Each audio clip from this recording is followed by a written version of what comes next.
The culture wars that are most fought are those of preservation because of destruction of image. When one's image is, distorted or twisted or malformed, where understanding is lost, then that culture starts to die. And when we're talking about culture in particular and stories and such that hold together the bones that make us who we are, we're talking about our bloodline and our family, and those are the stories that get passed along. And we try and preserve these type of things, like the natives of this North America that are trying to preserve their language as it is just that ESP moment where the reflection of a dream speaks only unto itself and then back again, only to coincide in its own argument that there is more than just one mind of the universe. To say a supernature is that only does the one harm of chasing away fear, because fear is what instigates all animals in the wild. Because as soon as they sense it, they know to attack it. Because fear is evil, and this is how good is supposed to protect. However, when seen the other way, bits and boggle, we switch about. We see a polarity effect of one is of other, but it's guided by the next. Like a Seder scarab, the hand that sows guides the hand that reaps, or reaping hand. In other words, destiny is directed by that directs it. What I mean is that an optic flow. In other words, if you look at something, you go towards it. Say if there's a bend in the road and there's a wall right here. If you look towards the bend, you go. If you look towards the wall, you go. You understand? Because after all, do good things happen, do bad things. And remember, bad things are bad at existing, good things are good at existing. So when nature chases after evil, or as we say, chases after the fear, right? I mean, that's essentially how it goes.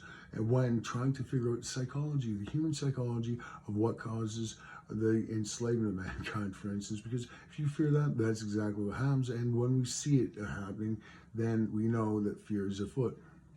Now, for us to say, I don't know, good and not the fear, which is not good, right?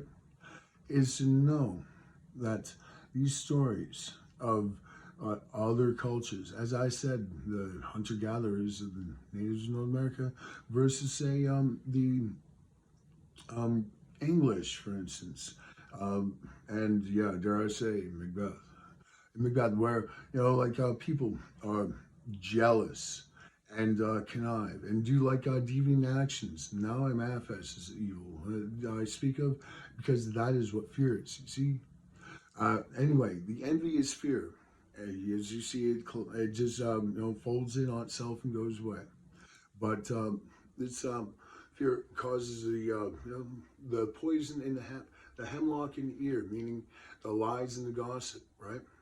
The counterintelligence, the illusionary. Because in other words, for one mind of the universe, to be conflicted with only being itself, it'd be at peace, but it wants to imagine something, so chaotic. It could only be the white noise that you hear, like a caterpillar screaming. If you ever heard a caterpillar scream, you know exactly what that white noise is. Mm-hmm. And that is the bandwidth of all of the information you could ever imagine. In every possible language, binary, and everything. So many times over. Everything, all the time, every detail. And it's like inside out, that. So many onions, nonstop. To say that, we are just a reflection of a dream, then indeed, we're talking about being in the center of a black hole. And in fact, Jupiter isn't on the outside of the asteroid belt now, is it?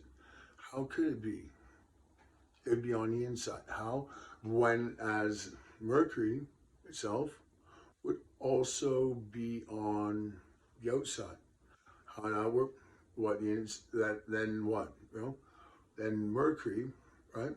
We're looking at the Mercury retrograde here, because when comparing, Earth being such a throw that throws itself out as Venus and Mars on either side, and as it throws all that out, it causes the vortex of nothing, to create a magnetosphere because magnets are gravity. Nothing is gravity, antimatter is gravity. So it's a neutron, right? So we are the neutron star. Now, one mind in the universe means just that. We share uh, our conflicts and as well our resolutions, because with every solution is there an answer. Remember, it's just the fun little play of this paradoxical plane that goes endlessly on forever and ever and ever, eternal, and we love it because we try and make sure that we're having fun after all. And yeah, enjoyment is key because when you smile and the world smiles back, in fact the polarity and how the force works. Because after all, I'm not one to fear nor chase fear. So, again, don't mean to be so, I'm not undecided at all, by the way, by being neutral. Um, I'm very much knowing exactly where it's at.